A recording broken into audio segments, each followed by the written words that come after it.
Hello everyone, welcome back to my YouTube channel. आज mushroom मेला का सेकेंड डे है, डे 2।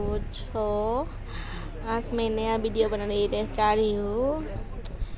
आज हम लोग आप लोग को दिखाएंगे डे 2 में हम क्या क्या करेंगे। मतलब हम लोग तो स्टेज पे है, ज़्यादा वीडियो बना नहीं पाएगा, सो देखते जाओ।